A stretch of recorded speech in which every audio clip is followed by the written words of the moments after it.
So I would encourage you all to join us on Saturday, April 5th, between 9 a.m. and 1 p.m.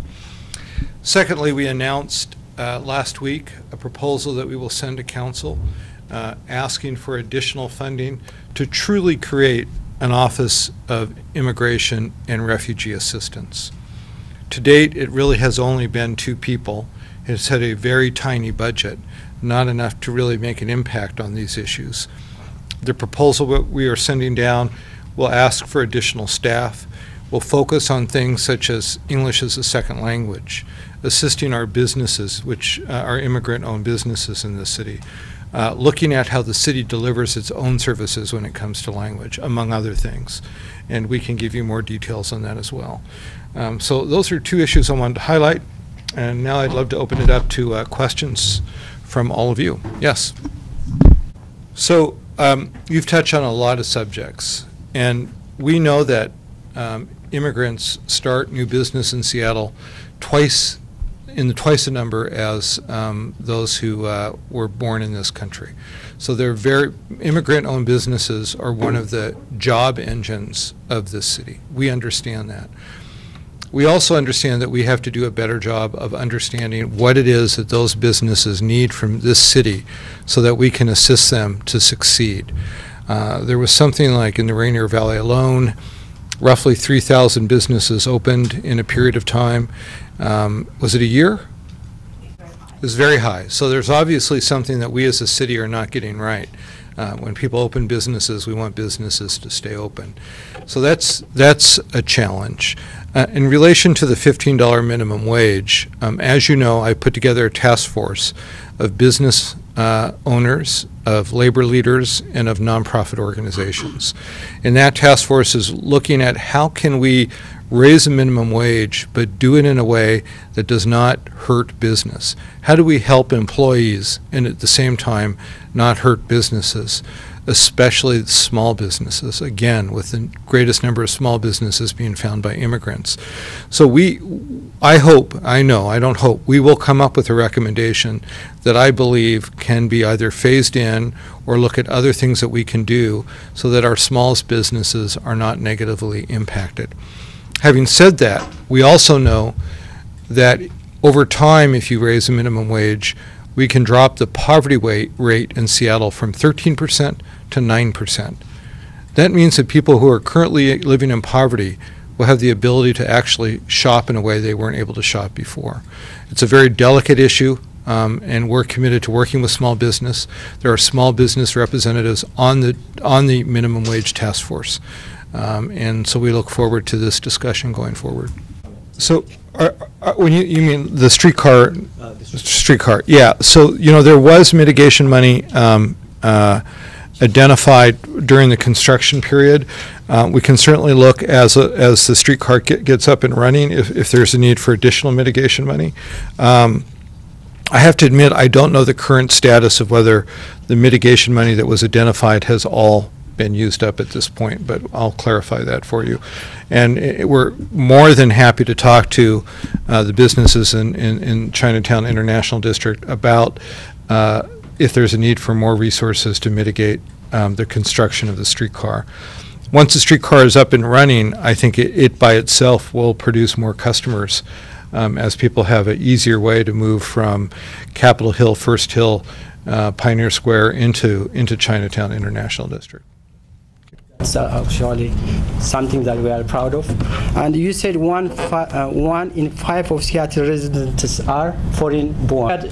Residents in Seattle, foreign-born, most of them are really skilled professionals, but when they come here, they work, you know, just low-profile work. And how do you see that in accrediting or creating a program to recognize their professionalism so they can have a good job? This is my second question. Still, ethnic media really is not recognized. Actually, we celebrate our 10th anniversary. And how do you increase and how do you encourage ethnic media so they can have a voice for their neighborhood? Issue of folks who move to this country and have skills in their own country, but those skills aren't recognized here. That include professors, medical doctors, other type of engineers, other type of careers. So as we phase in and grow our Office of Immigration and Refugee Assistance, this is an area that we are going to actually target. What can we as a city do in conjunction with our community colleges, our universities, to actually get folks who've had an education somewhere else certified to do that same skill here in the city of Seattle? So that is one of our goals on our work agenda for this, for our newly energized Office of Immigration and Natural and Refugee Assistance. Did you want to add anything to that? That is actually what we do locally to support getting highly skilled workers into jobs that are more on their skill level through credentialing or retraining or whatever other opportunities are available. And your second question around increasing the number of folks in the ethnic media. So it's a bit of a fine line because, of course, we don't want state-sponsored media. But are there things that we can do? Are there things we can do as far as access to cable and public TV? Are there things that we can do to make city departments more available to create news stories? There are things like that that we can look at to be creative. So those are some of the thoughts that we're looking at. Particularly, I know there's issues around access to some of the television programs in the ethnic media that really no longer exist, and we're trying to look at that and how we can recreate that. Yeah. Yes. Include the department to make grow the Department of Immigration and Refugee Service, like how many staff members, how many the budget, and also as a second question is, can you be more specific about your plan? Like, for example, how you planning to grow access so immigrants can come and learn English as a second language? Absolutely. So we are developing a pretty significant program, and I'm going to actually have you go through the details of that. Yes, I'm very excited. We have put forward a proposal that asks for two. Stand up closer to this mic. I will be. Sorry. Mary, you have a sidekick now. Yeah. We should have thought of that Thank earlier you. and had staff available. Yeah. So I'm excited that we've put forward a request to add to our city and live a full, rich life and able to do things civically, socially, economically, reduce our isolation, go to our kids' schools, work with their teachers, etc. So to that end, we are looking at the spectrum of services available in the Seattle region and approaching it in a coordinated regional way, right? Looking at the gaps, looking at what's needed to be done, and then coming up with a very strategic, coordinated initiative that will address the gaps that exist to make sure that the most vulnerable of our citizens and our residents have their needs met around English language programming and English language acquisition. And similarly, within our city, we're working with our city departments to make sure that language access is there, right? That our services are provided in the languages that our residents need those services provided in. On a very basic level, language access is a basic customer service necessity. And so we want to make that a baseline for our operations at the city. Did I answer your question? Yes. Thank you. Thank you. You know, as we're talking about the issue of immigration, we some years ago got the ship manifest from Ellis Island when my grandparents immigrated to this country. And they actually arrived in this country on April 1st, which is today, April Fool's Day. So, but in, I think it was 1895, my grandfather immigrated, and then in 1905, my grandmother immigrated. But on April 1st, 1895, the first member of my family arrived in this country. Congratulations for that. On the topic of immigration or refugee assistance, we know that in Washington State there's 160,000 to 170,000 eligible residents for citizenship. Mm-hmm. Has the city looked at those numbers, and has there been any pursuing of support or collaboration with USCIS and so forth? The answer is yes, and the proposal we're asking council to fund will actually create a program in this city that actively works to get those folks naturalized, to get them their citizenship in this city. So it is part of the new initiative that we are putting together. We as a city are also looking at how can we as a city really promote the benefits of naturalization within the city, right? So those numbers are right on. We know that about 180,000 people in the state are eligible. Unfortunately, we don't have the local numbers. They don't provide that. We also know that annually about 10% of that 180,000, about 18,000 get naturalized. Right. So what is happening to the other folks, right, who are not getting naturalized? Is it that they don't have access to our programs and services? Is it that the barriers, the fees are high? So we're going to be looking at that and really strategically partnering with national programs and with local CBOs to address increasing the numbers of people naturalizing locally. Yes. Mayor, thank you very much for reaching out to ethnic media. And I like your answers so far about being proactive in your administration. And can I pick up on that? You said you were interested to come down to the Chinatown ID to explain to our community about the streetcar issue. But I think it would be great if you can come down and explain the $15 minimum wage issue too. I went to your symposium the other day, and part of it, and I found that none of our community people were there because they have to work. That's right. Because they are mom and pop business. So I like very much, to request you come down. Like you actually initiate the idea earlier. So Yeah, if you can I'm come happy down and to- explain to our community, that would be great. As you know, I've been down many times, and I'm happy to come down on this issue. And I But think it's specifically yeah. for the streetcar and the $15 minimum. Absolutely. And as I pointed out at that symposium, there were small businesses that were not there, and I mentioned several ethnic communities in particular, because they were working. And so I think I recognize that. I think other people who are working on this issue recognizes it. I'm happy to do it. I also think members of the task force probably should join me in that discussion. Please. And how because about this the is city often, council? This is often, well, I was going to say in the city council, this has Thank you. often been portrayed as an issue of race, where folks who are for the $15 minimum wage are people of color, and people who are against it are mostly Caucasian. And as you're pointing out to me, it's a much more complex and complicated issue than that.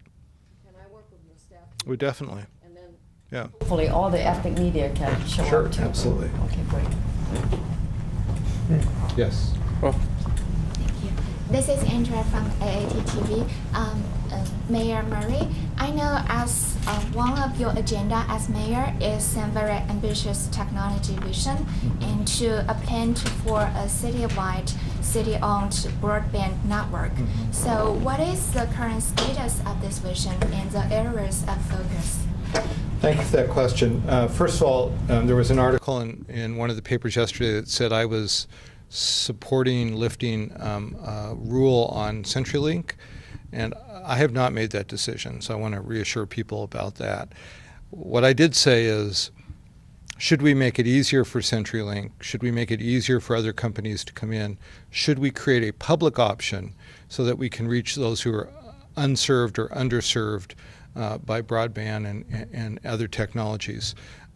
We have to decide what is going to be the best approach. And it's so where we are now, we're in the process of studying the issue, and we're also in the process of bringing some folks into the city who have deep knowledge of technology.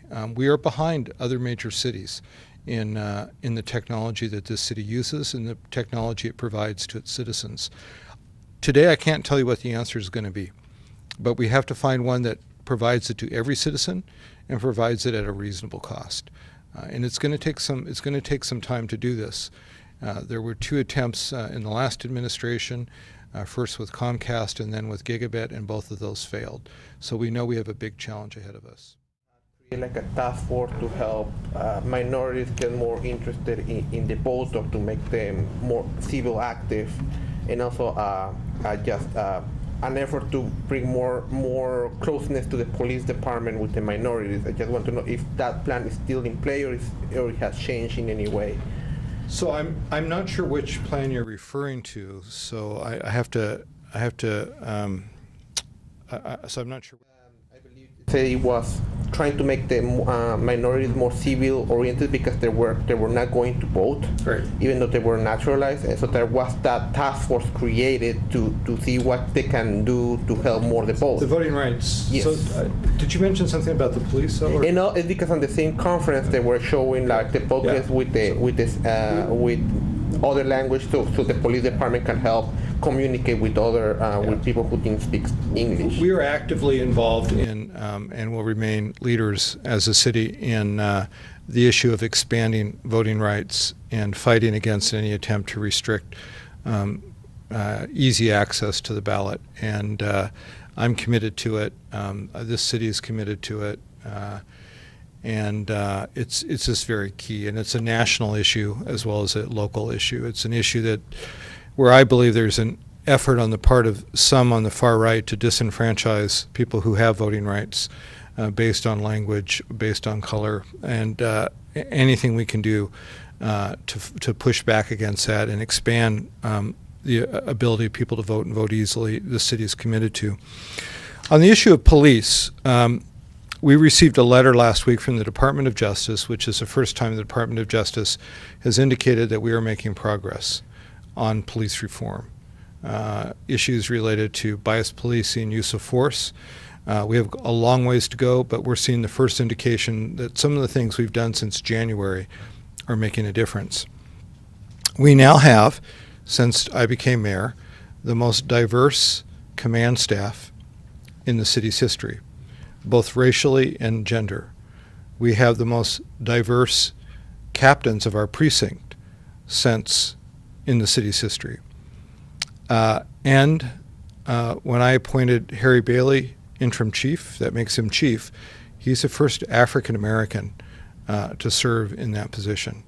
The police department under his leadership has hired the first, and I believe there are now 2, East Africans. The East African community has been in this city for over a generation, but it's only been in the last 2 weeks that this police force has hired members of that community who live in this city to serve in our police force. We have a long ways to go, but obviously it is a huge commitment, as hopefully you've seen by what I just told you, to increase the diversity of our police force. We want a police force that looks like the citizens of this city. Community, it's steel. So I heard several complaints from Asian officers who are not able to break that glass ceiling inside the police force. Can you help? Yeah, I mean, it's part of what we're trying to do. And that's not just true for Asian Americans, it's been true for African Americans, it's been true for women. This is the first time in the city's history that we've had more than one African American in command staff. It's the first time in the city's history we've had more than one woman in command staff. We have a lot of work to do to bring people of color and minority groups up and through that command staff into positions of leadership. We know that. It's one of the challenges that we face. But if we don't see folks, whether it's in the Asian American community or others, moving up the ranks of our police force, then we're never going to see the kind of change that we need on the ground and how our police relate to communities. Because if we don't have people who look like this city, we won't have people who know how to relate to this city. So that commitment is there. It is a key piece of the reform effort that we're going to work on going forward. And we could use a lot of help from you, from all of you. Most of our police department lives outside from Seattle and is from outside of Seattle. We need help from your media to actually encourage people to look at joining the Seattle Police Force. You can be a big help in changing the face and the makeup of that police force. I knew that Assunta would bring up ads, and we can put in ads too. Okay? Yes. Thank you, Mayor, for having us this opportunity, first of all. And then I want to ask about the for-hire industry, which is a lot of our community is involved on. It looks this time like, very complicated, the situation of the for-hire industry, the taxi with the newcomers of the TNC. So the city, how will handle this situation? It looks the last council meeting, nobody was happy on both sides. So, and of course, drivers from, especially from East Africa and India, are a lot of involved in both sides.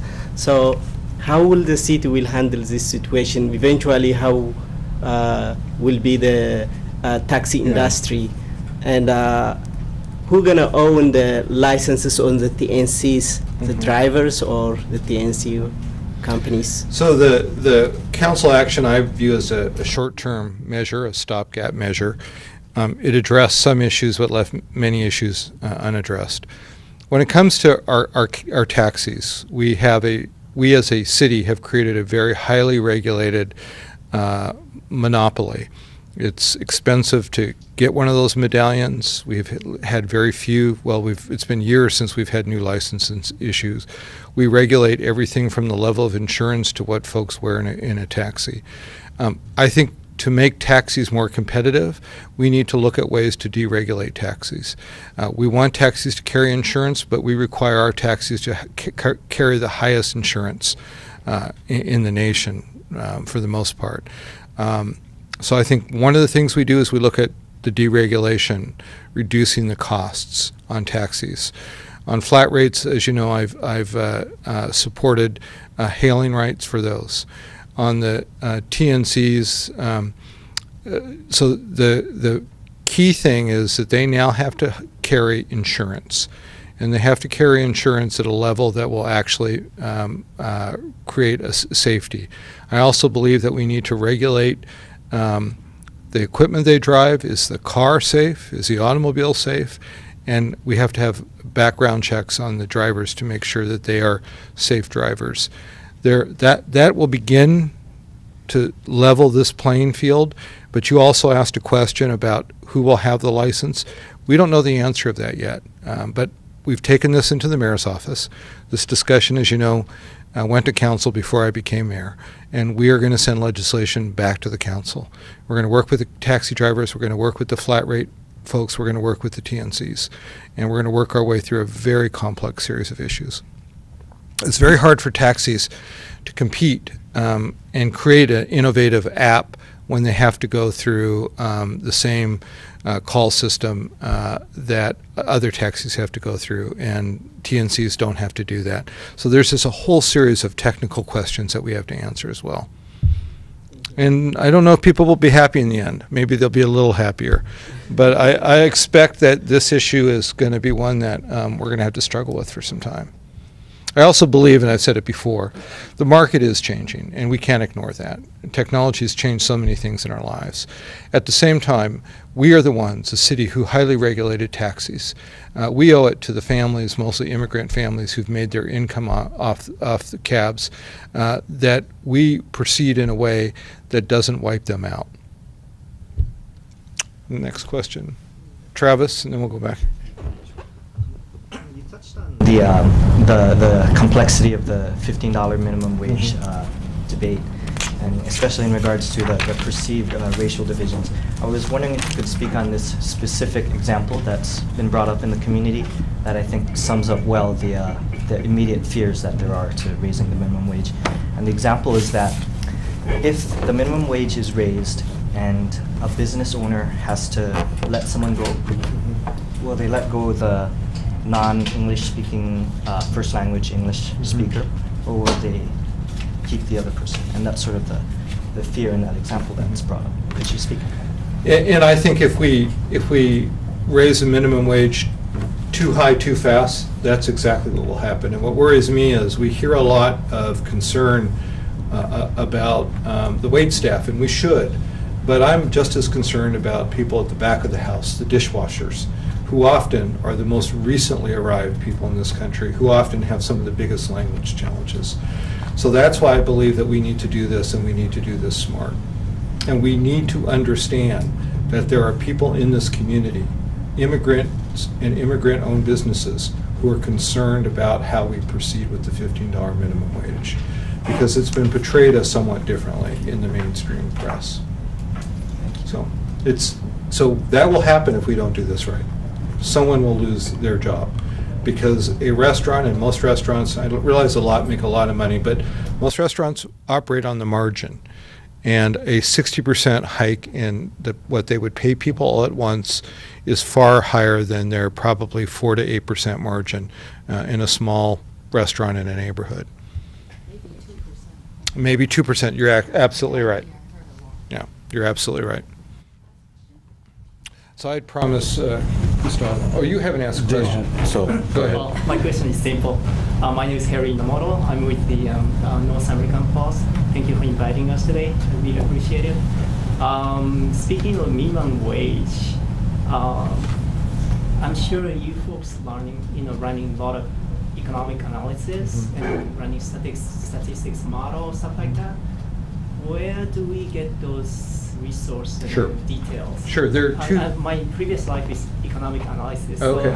so I really want to know how you run that, model. Sure, and we'd love to hear your reaction to it.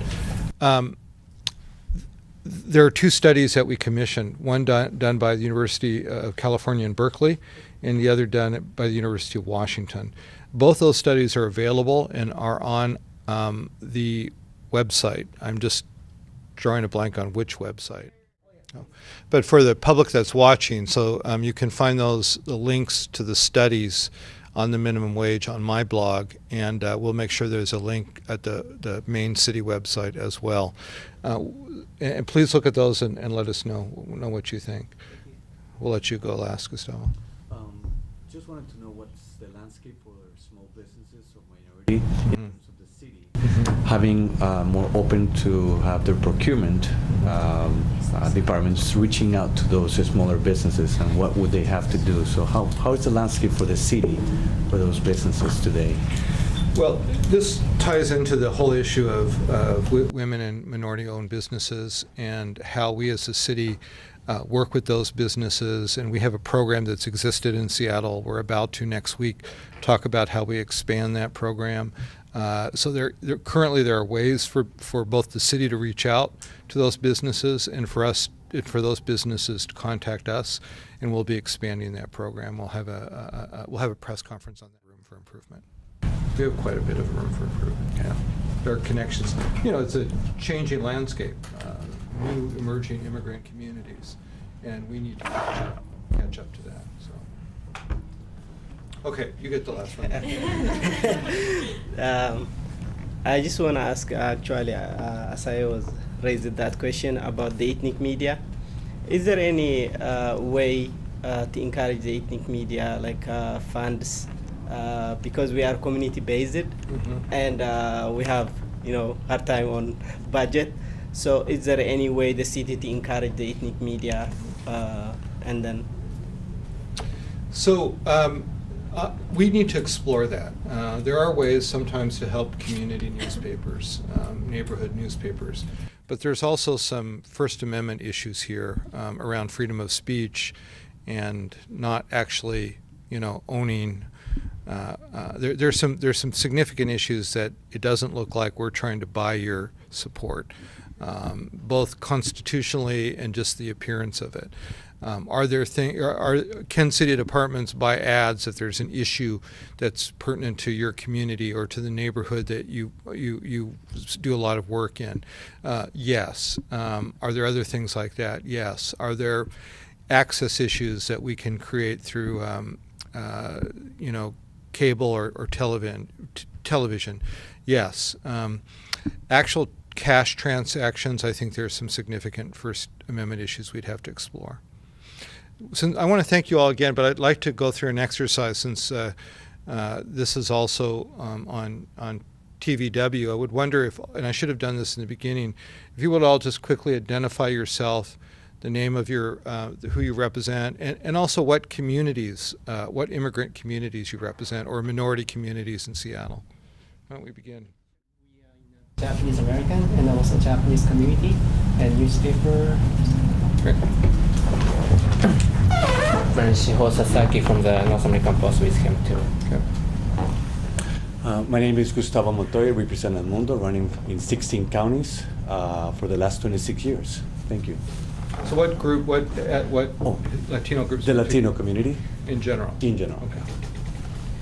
My name is Futsum Tasfamariam. I represent the Eritrean American community. We have a newspaper. It's third year now, and my colleague Harun Galata is over here. I'm Andrea Hu from Asian America Television. We represent the Asian Americans in Seattle, especially the Chinese-speaking group. My name is Jenny Kang, and I'm representing the AAT Television. I'm Sue Masao, and I'm editor of the Northwest Asian Weekly, so we deal with all Asian communities in the English language. My name is Asaye Abune. I'm a program producer at Ethiopia Media TV program, which is 3 times aired on cable television. Also a director for MMRTI, a nonprofit which represents the larger immigrant community in Seattle. I'm Asunta Ng, publisher of the Northwest Asian Weekly and Seattle Chinese Post. It's the Asian community and also the Chinese immigrant community. My name is Haru Kalata. I'm Eritrean from Eritrean American Cultural Institute. They represent the Eritrean community, East Africa. So we have monthly newspaper, non-profit. Yes, we contribute to the community monthly newspaper, free. So we need your help. Alejandro Dominguez. I'm from La Rosa del Noroeste newspaper, so mostly East Hispanic community. I'm Travis Quizan. I'm the editor of the International Examiner. We represent the International District, but we also cover all Asian and Pacific Islander issues. And I think there was one more person back there. I'm Lillian Young from Seattle Chinese Times, and we Chinese English bilingual newspaper, so we serve the Asian community as well as the Chinese community. Well, thank you. Thank you all for being here today. And Here. Thank you. One more sound hookup, and then we'll be ready. Thank you.